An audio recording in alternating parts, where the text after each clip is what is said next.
Today we're going to be looking at one of my decks, deck preview, deck tech, whatever you want to call it, and it's going to be a Liliana tribal. So we have Liliana as our commander. It is the flip Liliana. Now, what do we think of when we think of Lily? Zombies. She brings stuff back from the dead. So this deck has a lot of zombie creature types in it. It also has a lot of ways to generate zombie tokens, anthems to make the zombies stronger. Zombies are just a general theme.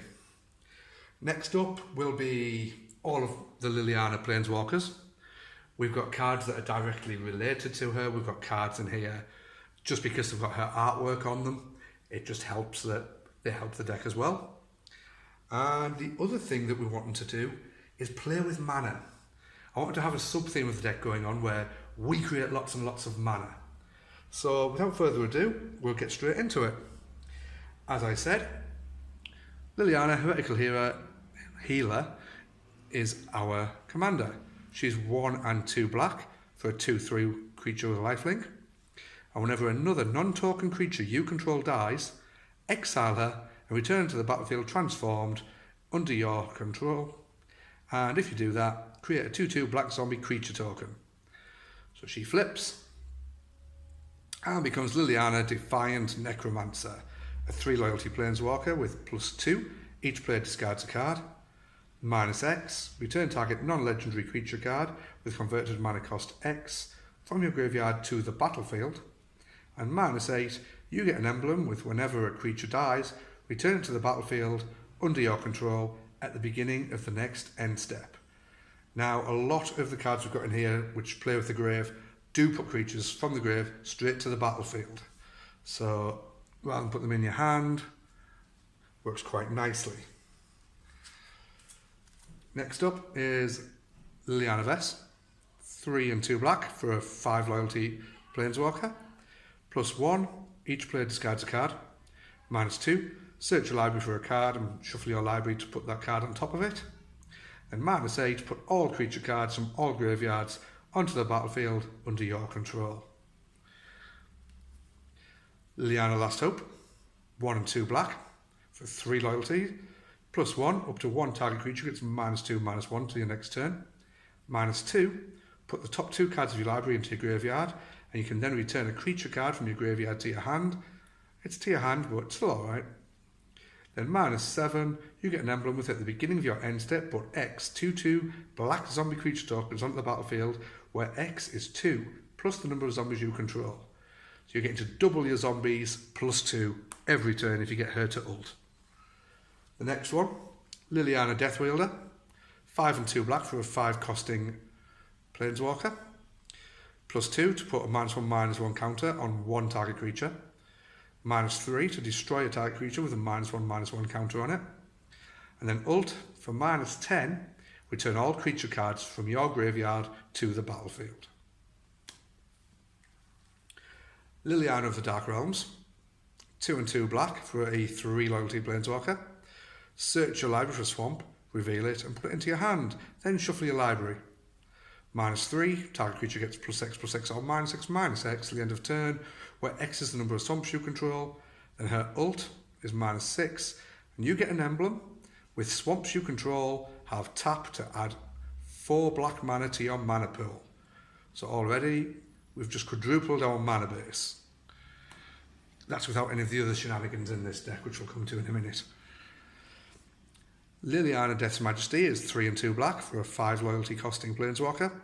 +1 to create a 2/2 black zombie creature token and put the top 2 cards of your library into your graveyard. -3 to return a target creature card from your graveyard to the battlefield. That creature is a black zombie in addition to its other colours and types. And finally, Liliana of the Veil is 1 and 2 black. +1, each player discards a card. -2, target player sacrifices a creature. And -6, you separate all the permanents the target player controls into 2 piles, and that player sacrifices all the permanents in the pile of his or her choice. Next are the demons. Kothafed Soul Hoarder, 4 and 2 black for a 6/6 demon with flying. And whenever a permanent owned by another player is put into a graveyard from the battlefield, You get to draw a card and lose 1 life. 1 life to draw a card. I'll do that. Demon Lord Bells and Lock. 4 and 2 black for a 6/6 with flying and trample. And when he enters the battlefield, you exile cards from the top of your library until you reach a non-land card, and you put that card into your hand. If the card's converted mana cost is 4 or greater, repeat the process. You then lose 1 life for each card you put into your hand this way. This can be a little bit dangerous. Now and again, you're going to hit lots and lots of high drop cards, and it's going to cost you more life than you wanted to pay. But overall, it can work out quite well. And the last of the Demon Lords, Razaketh the Foul-Blooded. 5 and 3 black for an 8/8 with flying and trample. Pay 2 life and sack another creature. Search your library for a card and put that card into your hand and shuffle your library. This deck would be making so much mana that dropping him is not going to be a problem. But if you can get him from your graveyard onto the battlefield for less, that's another good option. Also, paying the 2 life and sacrificing another creature, you're going to be earning a lot of zombie creature tokens in this deck. Sacrificing one of them is not a problem. I think he's going to be banned in EDH soon. He is stupidly powerful. But for now, I want to make the most of him. Next is Liliana's brother. It's Yosuves Leishlik Knight, however you want to say it.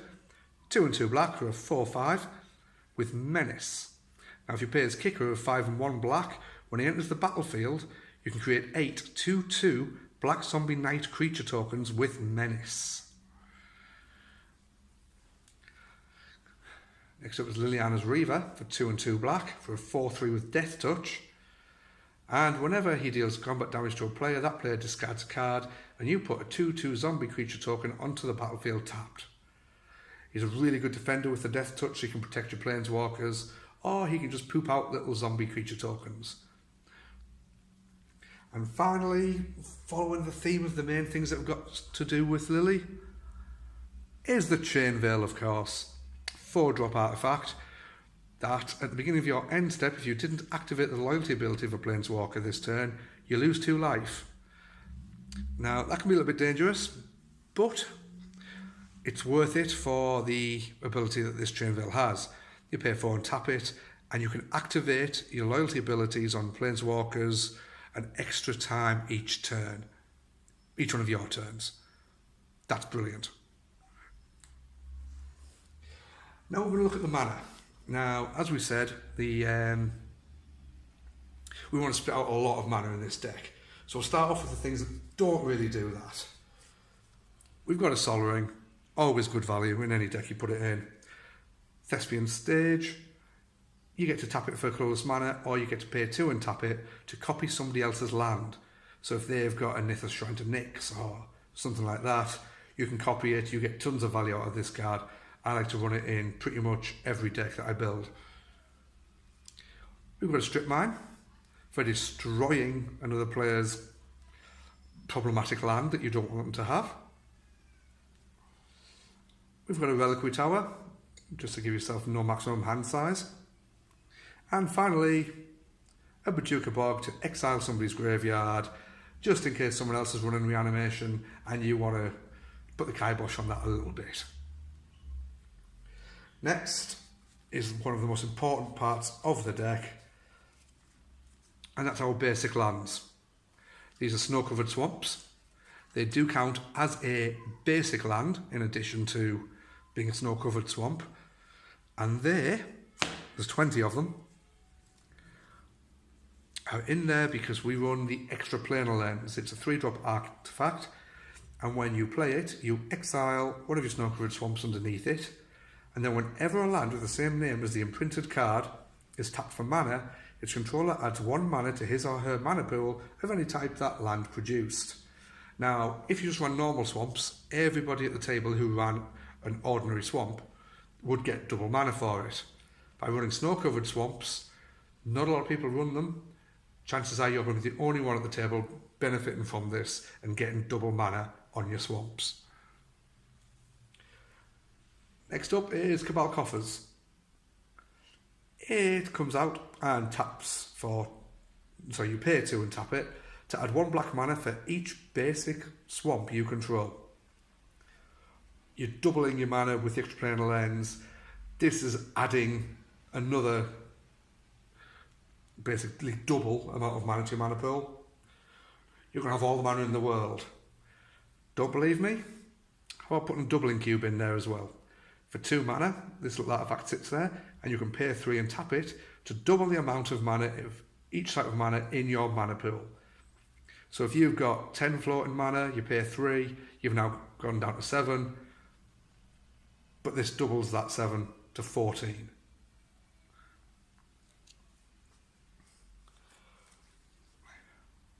Cryptghast. It's a 3 and a black for a spirit with a 2/2 body. It's got Extort, which it's nice, but we want it for its second ability. Whenever you tap a swamp for mana, add an additional black mana to your mana pool. So it's doubling that mana again. Same as an Arcana Revenant, 4 and 2 black for a 4/4. And whenever you tap a swamp for mana, add an additional black mana. You are going to be swamped. I'm sorry, I won't do that again. Also got the ability where you can use some of that black mana to give this creature +1/+1 till the end of turn as many times as you want. Since we're playing with mana, a Crypt of Agadeem. It is a land that comes out and will tap for 1 black mana, or you can pay 2 and tap it to add black to your mana pool for each black creature card in your graveyard. You're just getting so much black mana out of this deck, it's unbelievable. Since we're playing with mana, why not stop your opponents using theirs? Infernal Darkness. It's an enchantment for 2 and 2 black with a cumulative upkeep of 1 black and 1 life. All mana producing lands produce 1 black mana instead of their normal mana. If somebody at the table who isn't running black, you've just locked them out of the game. This card is dirty. I love it. Now, there are other cards that aren't in this deck, and I'm just going to have a quick look at them now, because with this whole mana juggling and shenanigans that we've got going on, they could very easily make it into this deck. First one is Polluted Bonds. It's a 3 and 2 black enchantment, and whenever a land enters play under opponent's control, that player loses 2 life and you gain 2 life. So you're punishing them for having land. Cabal Stronghold. It's the same as Cabal Coffers, except you can tap it for colourless mana and you have to pay 3 for its ability. How about a Black Market? Whenever a creature dies, that's yours or your opponent's, you can put a charge counter on it. And at the beginning of your pre-combat main phase, you add black to your mana pool for each charge counter on Black Market. And then finally, why not be really, really evil and put a Winter Orb in there? Players cannot untap more than 1 land during their untap phases. Now you may say, oh yeah, but that affects you as well. If you want to get all this mana, you want to be able to untap your mana. Well, if you look at the Oracle rulings, if Winter Orb is tapped, that effect doesn't work. So when it's your opponent's end step, use a Relic Barrier or an Ice Manipulator or something similar to tap a target artifact. It comes to your upkeep. You get to untap all of your lands, including Winter Orb, and it starts again. It's affecting everybody except you. So lots of fun shenanigans there that you could add to this deck. But looking straight back at the cards now that we actually have in this deck, and we're going to start with Enchantments. We've got Vampiric Rites. You pay 1 and a black, sacrifice a creature, you gain a life and draw a card. You're spitting out so many zombie tokens in this deck that this card will get you lots and lots of cards just by sacking some of them off. Necropotence. 3 black for enchantment. You skip your draw step, and whenever you discard a card, you exile it from your graveyard. That's a little bit of a downside, but pay 1 life and exile the top card of your library face down. Then put that card into your hand at the beginning of your next end step. You could pay 10 life, exile 10 cards, and then you get to draw 10 cards. That's why we've got the Reliquary Tower in there, just so we can have a good chunk of cards in our hand to play with, and then maybe let the Necropotence go, or leave it on the board until we need to draw again, lose more life. Finally, Greed. 3 and a black. You pay 1 black and pay 2 life to draw a card. Now you can't prevent this loss of life, that's fine. It's letting you draw for the cost of 2 life and 1 black. Usually, with Necropotence or Greed, you're going to be drawing loads of cards. You have lots of hand advantage. You've got the mana to cast these cards. These can win you the game. We're going to have Dictate of Erebus. It has flash, and whenever a creature you control dies, each opponent sacrifices a creature. If they attack you and you block, you're losing your tokens. They're paying for it. If you're sacrificing creatures to do draw effects or anything else, your opponents are paying for it. Dictate of Erebus in this deck is hilarious. We've got Endless Ranks of the Dead, 2 and 2 black, and at the beginning of your upkeep you put X 2/2 black zombie creature tokens onto the battlefield, where X is half of the number of zombies you control, rounded down. Okay, it's only half, it's not as good as Liliana, who doubles +2, but this is gaining you lots and lots of nice little 2/2 zombies. We have an Oversold Cemetery for 1 and a black. At the beginning of your upkeep, if you have 4 or more creature cards in your graveyard, you may return a target creature card from your graveyard to your hand. Now it is coming to our hand, not straight to the battlefield, but for 1 and a black, it's value right there. We've got Grave Betrayal, 5 and 2 black, and whenever a creature you don't control dies, return to the battlefield with an additional 1/1 counter on it at the beginning of the next end step. That creature is a black zombie in addition to its other colours and types. So you're getting to steal your opponent's creatures now whenever they die. Everybody loves that, right? Liliana's Mastery for 3 and 2 black. Nice little anthem. All zombies you control get +1/+1. Also, when it enters the battlefield, you get to create 2/2/2 black zombie creature tokens. And it's got Lily on the art. Yay! Finally, for the enchantments, is Oath of Liliana. It's a legendary enchantment for 2 and a black. When it enters the battlefield, each opponent sacrifices a creature. And at the beginning of each end step, if a Planeswalker enters the battlefield under your control this turn, you poop out a 2/2 black zombie creature token. It's not the most powerful of card, but it can protect your Planeswalkers, especially if your opponents don't have that many creatures on the board.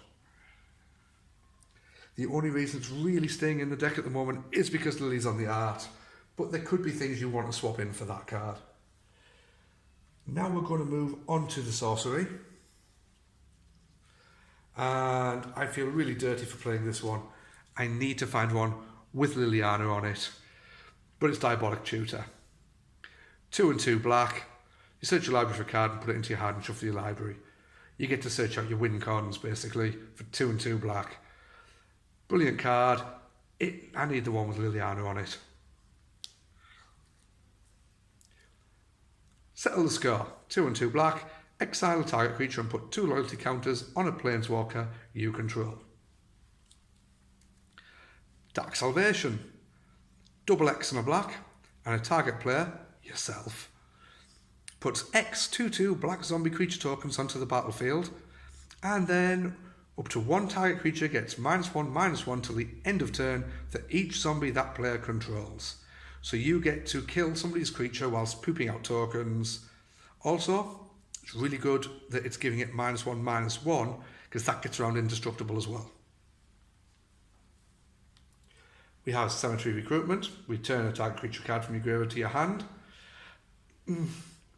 But if it's a zombie card, you get to draw a card. Value. Rise from the Grave. 4 and a black. Put a target creature card from the graveyard onto the battlefield under your control. That creature is a black zombie in addition to its other types. So you get to nick someone's creature or get one of your own back. It costs 4 and a black.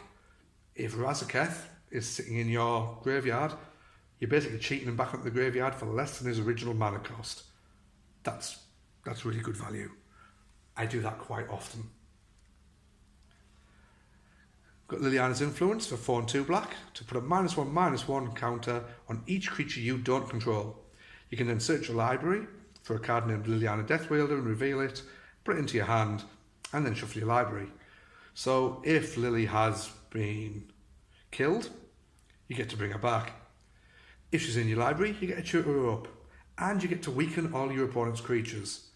That is a fantastic card to have. We have Necromantic Summons. For 4 and a black, you can put a target creature card from a graveyard onto the battlefield under your control. So again, you get to nick somebody else's creature card if you want to. But this one has the addition of Spell Mastery. If you've got 2 or more instants or sorcery cards in your graveyard, that creature enters the battlefield with 2 +1/+1 counters on it. Final Parting for 3 and 2 black. Search your library for 2 cards, put 1 into your hand, the other into your graveyard, then shuffle your library. Normally what I will do is I'll search for something like Necromantic Summons and Razaketh. I'll put Razaketh into my graveyard, Necromantic Summons into my hand, and then bring him back. Just want to make sure. Yes, it is Razaketh. Next up, Army of the Damned, 5 and 3 black.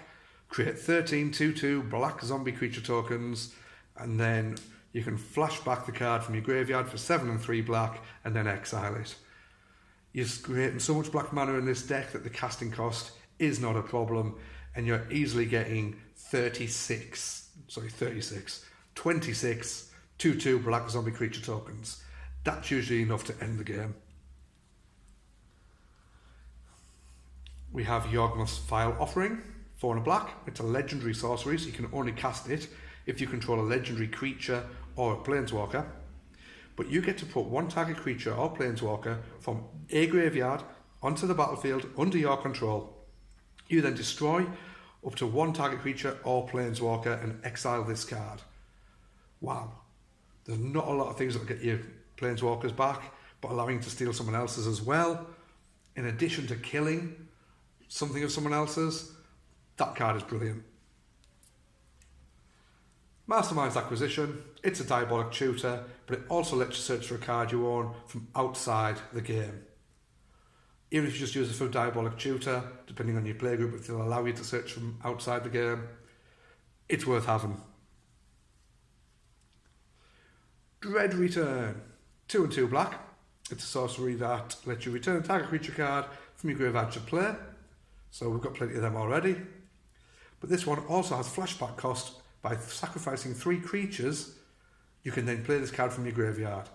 You've got that many tokens, you don't care. Yes, I will search my graveyard for another creature and put it into play and get rid of 3 little 2/2 zombies. Dread Summons, another X cost for X and 2 black. Each player puts the top X cards of his or her library into his or her graveyard. For each creature card put into a graveyard this way, you create a tap 2/2 black creature zombie token. Yay! I'm seeing that a lot. Black creature zombie tokens. Bleh. Again, you're creating so much mana in this deck that you could pump a lot into that and win the game straight away. Speaking of pumping so much mana into a card that you just win the game, Torment of Hailfire. X and 2 black. And repeat the following process X times. Each opponent loses 3 life unless they sacrifice a non-land permanent or discard a card. People hate it when I play this, especially in this deck when I'm pumping 20 mana into it. The last of our sorceries is Victimize. 2 and a black. Choose 2 target creature cards in your graveyard, sacrifice a creature, and then return the chosen creature cards to the battlefield tapped. I'm going to have a look at the artifacts in the deck. We have Cryptic Gateway. It's a 5-drop artifact. You can tap 2 untapped creatures you control, so 2 your zombies. and you may put a creature card from your hand into play that shares a creature type with each creature tapped this way. Easily done to cheat your creatures out. It's a really fun card to use. We've got an Eldrazi Monument. It's a 5-drop artifact. Creatures you control get +1/+1, have flying, and indestructible. Fantastic! We have got flying, indestructible zombies. The world has officially ended. But at the beginning of your upkeep, you have to sacrifice a creature. If you can't, you sacrifice this card.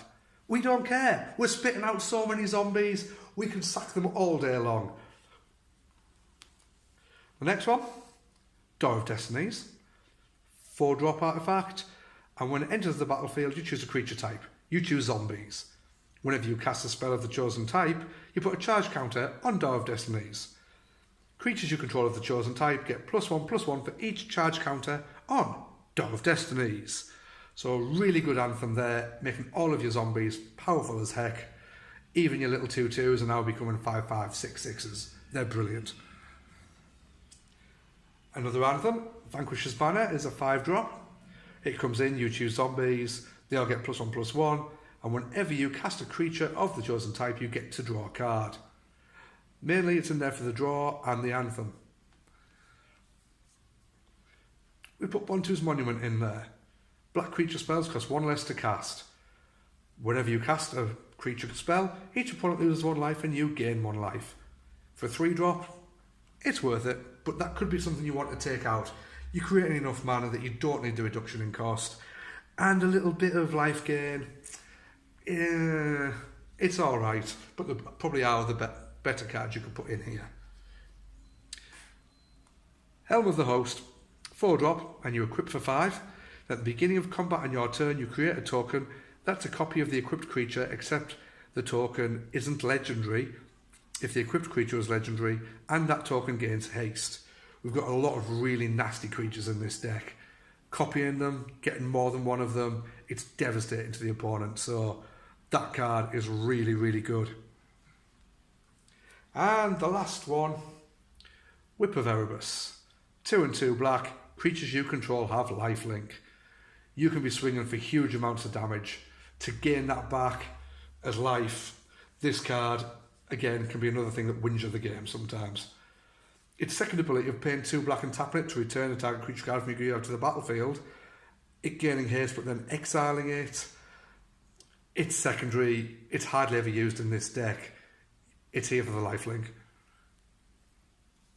Now moving on to the instants. There are only 3 instants in this deck. The first one is Tragic Slip. For 1 black, target creature gets -1/-1 until the end of turn.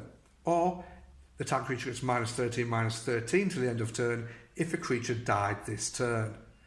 It is value. It can just get rid of a huge threat on the board for 1 black mana. Next one is Vraska's Contempt. It is 2 and 2 black. You get to exile a target creature or planeswalker and gain 2 life. Don't care about the life, but exiling a target creature that's got indestructible or getting rid of a planeswalker, that is brilliant. And the last one, Sudden Spoiling, one of my favourite cards. It's 1 and 2 black and it has Split Second, meaning that as long as this spell is on the stack, players can't cast spells or activate abilities that aren't mana abilities. So this just puts a stop to anything going on and says, nope, this resolves. Until the end of turn, creatures a target player controls lose all abilities and have a base power and toughness of 0/2. Your zombies can now kill anything on the board. They lose flying, they can't get around you with stuff like Menace or Shroud, anything like that. They're all weak. Sudden Spoiling is brilliant. Now finally, we're coming to the creature package. Lots and lots of zombies in this, and 1 or 2 other that are there just to help the deck along a little bit. First one is the Diagraph Colossus. It's 2 and a black for a 2/2 zombie giant. When it enters the battlefield, you put a 1/1 counter on it for each zombie card in your graveyard. So early game, it's a 2/2 zombie. Late game, it can be huge. Now, whenever you cast a zombie spell, you put a 2/2 black zombie creature token onto the battlefield tapped. That is the main reason to have it. We're spitting out more zombies. Blood Scrivener, 1 and a black for a 2/1 zombie wizard. And if you draw a card while you have no cards in hand, instead you get to draw 2 cards and lose 1 life. The extra ability to draw cards is fun, but he's a nice little cheap zombie that'll just sit there early game, and you don't mind if he dies so much. Got the Corpse Augur, 3 and a black for a 4/2 zombie wizard, and whenever he dies you get to draw X cards and lose X life, where X is the number of creature cards in a target player's graveyard. So if you need cards, go for somebody with a big graveyard. If you don't really need them, go for somebody who's got a light, half empty graveyard. He's a cool little addition to have. 4 and 2 black for the Pontiff of Blight. He's a zombie cleric with Extort. Extort means that you can pay a white or black. It's going to be black in this deck. And if you do, so whenever you cast a spell, you may pay black. And if you do, each opponent loses 1 life and you gain that much life. And other creatures you control have Extort. Extort, it's alright. The main reason to have him in your deck, he's a 2/7. He's a Planeswalker defender. So next up is the Zombie Master. He is 1 and 2 black for a 2/3 zombie, with all zombies gain Swamp Walk. It's alright to have. And play 1 black to regenerate. Not a lot of people run regenerate these days, and it's quite nice and thematic for this deck that one of your zombies is dying. Nope, pay 1 black, he's back. We have Lord of the Accursed. He's 2 and a black for a 2/3 zombie. Other zombies you control get +1/+1, so a nice little land from there. And pay 1 and a black and tap him. All zombies gain Menace until the end of turn. So if you've got lots and lots of zombies attacking and suddenly they've got Menace, you're probably going to get through with that attack. Next up, the Grave Titan. 4 and 2 black for a 6/6 giant with Death Touch. It's a shame he's not a zombie as well, but his body's big enough. And whenever he enters the battlefield or attacks, put 2 2/2 black zombie creature tokens onto the battlefield. So he poops out zombies for fun. He's brilliant. Next one is the Grey Merchant of Asphodel, or Gary.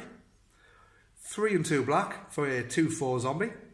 And whenever he enters the battlefield, each opponent loses X life, where X is your devotion to black, and you gain life equal to the life lost this way. This can earn you a ton of life, whilst also really hurting your opponent because you have got a lot of black mana in this deck, and your loyalty is going to be really high if you play them at the right time. Next up is the Vengeful Pharaoh. In my opinion, this is a really underrated card. It's 2 and 3 black for a 5/4 zombie. He's got Death Touch.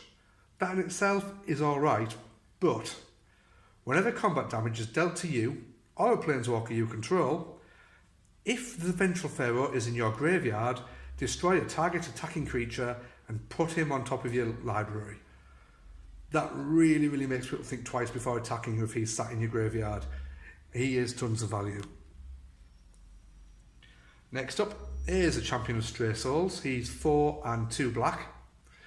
He is a 4/4 skeletal warrior, and you can pay 3 and 2 black and tap him to sacrifice X other creatures and return X target creature cards from your graveyard to the battlefield. So he just gets things back to the battlefield for fun. Or you can pay 5 and 2 black to put him on top of your library from your graveyard. So he just keeps coming back as well. He's brilliant, especially in this deck where the high cost of those abilities isn't really going to bother you too much. Next up is the Sepulchral Primordial. Sorry about that. He's 5 and 2 black for a 5/4 avatar with Intimidate. And whenever, I'm not going to say his name again because I'll mess it up. Whenever he enters the battlefield, for each opponent, you may put 1 target creature card from that player's graveyard onto the battlefield under your control. Again, you're getting to nick their creatures. How fun! We've got the Scourge of Neltoth. He's 5 and 2 black for a zombie dragon with a 6/6 body with flying. And you may cast him from your graveyard by paying 2 black and sacrificing 2 other creatures rather than paying his mana cost. He is brilliant. He just keeps on coming back. You get rid of a couple of tokens and you've got a flyer back on the battlefield. Hell's Caretaker, 3 and a black for a 1/1 creature. You can tap him and sacrifice a creature to take a target creature from your graveyard and put it into play as though it were just summoned. Use this ability only during your upkeep. So again, another nice little creature that will sit there and bring things back from your graveyard straight to the battlefield. We've got Sidisi, the Undead Vizier, 3 and 2 black. He is a 4/6 zombie naga, legendary creature with Death Touch, and he has Exploit. Whenever he exploits a creature, you may search your library for a card and put it into your hand, then shuffle your library. Now, if you don't have any creatures out for whatever reason, if there's been a board wipe or something, and when you play this guy, you can exploit himself, search your library for a card, put it straight in your hand. We've got the new Scruff Mob. He is 4 and 2 black for a 0/0 zombie, but he enters the battlefield with 5 1/1 counters on him, so he comes in as a 5/5. Now, whenever a player casts a spell, remove one of the 1/1 counters from him and put a 2/2 black zombie creature token onto the battlefield. So really, this spell should just say, create 5 2/2 black zombie creature tokens. We've got the Cemetery Reaper for 1 and 2 black for a 2/2 zombie. Other zombies you control get +1/+1, so another nice little anthem. But also you can pay 2 and a black, tap him and exile a target creature card from a graveyard, and then put a 2/2 black zombie creature token onto your battlefield. So you get to exile the most problematic creatures, make sure they can't bring them back. Next up is the Relentless Dead. 2 black for a 2/2 zombie with Menace. And when Relentless Dead dies, you may pay 1 black, and if you do, return it to its owner's hand. Second ability is when he dies, you may pay X, and if you do, return another zombie creature card with converted mana cost X from your graveyard to the battlefield. Again, just getting stuff back from your graveyard. It's tons of fun. We have the Undead War Chief, 2 and 2 black for a 1/1 zombie. Zombie spells you play cost 1 less to cast. And zombies you control get +2/+1. Another awesome anthem. And these next ones are in here mainly to help the deck along a little bit. So we've got Yahenni, the Undying Partisan. He's 2 and a black for a 2/2 Aetherborn Vampire. He has haste. And whenever a creature an opponent controls dies, you put a 1/1 counter on him. Now you can sacrifice another creature and he gains indestructible to the end of turn. Now, the main reason that Yahenni isn't here, apart from the fact that he's an awesome creature on his own, he's a sack outlet which will let you flip Lily into her Planeswalker form. We've got Kalitas, the Traitor of Get. He is 2 and 2 black for a 3/4 Vampire Warrior with lifelink. And if a non-token creature an opponent controls would die, instead you exile that card, and then you put a 2/2 black zombie creature token onto the battlefield. So another way of getting your tokens out. And then you can pay 2 and a black and sacrifice another vampire or zombie and put 2 1/1 counters on Kalitas. So he's getting nice and big, you're getting lots of tokens. He adds a lot of value to this deck, despite the fact he ain't a zombie himself. And the last card in the deck is just there because I really like her. It's Sheldred Whispering One for 5 and 2 black for a 6/6 Praetor with Swamp Walk. At the beginning of your upkeep, return a target creature card from your graveyard to the battlefield. She even fits the theme of the deck. And then at the beginning of each opponent's upkeep, that player sacrifices a creature. She's evil. I love her. So that is my deck. Lots and lots of mana, lots and lots of zombies, anthems making the zombies bigger, lots of planeswalkers, just lots and lots of cards that are themed on Liliana to prove that you can still make a really powerful deck but stick to a theme. Now, I'm going to add a couple of cards here that are in my, I don't want to call it a sideboard, but they are cards I could take in and out if I wanted to. There is Macewind, the Unhallowed. He is 3 and 3 black for a 5/5 zombie cleric with Intimidate, and whenever a human deals damage to you, you get to destroy it.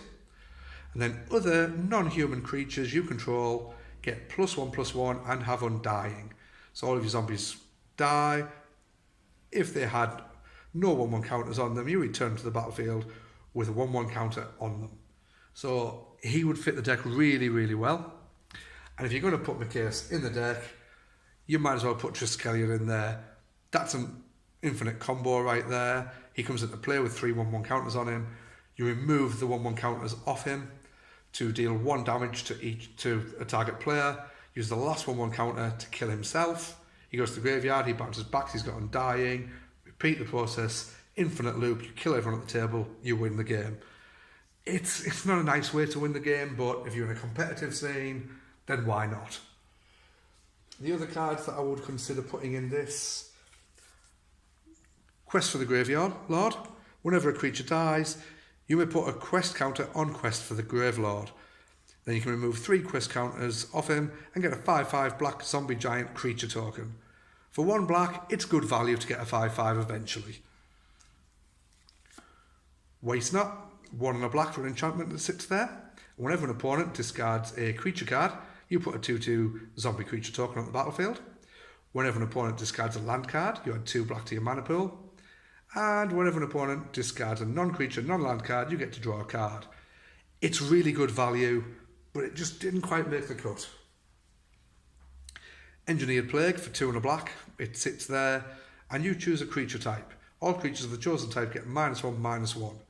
I have this in the sideboard mainly because some of the players in my meta run rat colonies, and this just shuts them down completely. You might find you've got a goblin deck with Krenko. Again, you choose goblins instead. You get rid of all their goblins. Tons of fun. Reaver Demon for 4 and 4 black for a 6/6 with flying.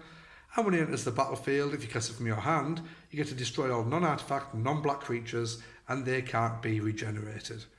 Your stuff's safe. Everybody else, it's a board wipe, unless they're running black creatures as well. Sometimes you just need a board wipe. The next 2, Defiant Bloodlord and Exsanguinate. The Defiant Bloodlord, it's the ability we want is whenever you gain life and a target opponent loses that much life. And then Exsanguinate, you can pump a lot of mana into X, and each opponent loses X life and you gain life equal to the life lost this way. So you pump 20 into it, everyone loses 20 life, you gain 60 life, then they lose an additional 60 life. Well, one opponent does. That's a nice little combo to go in the deck. And that has been my Lily deck tech. I hope you enjoyed it, and tune in for the next one. Please leave any comments down below and give us a like and subscribe to our channel. We're going to be doing a lot of these videos hopefully in the near future. Thanks for watching.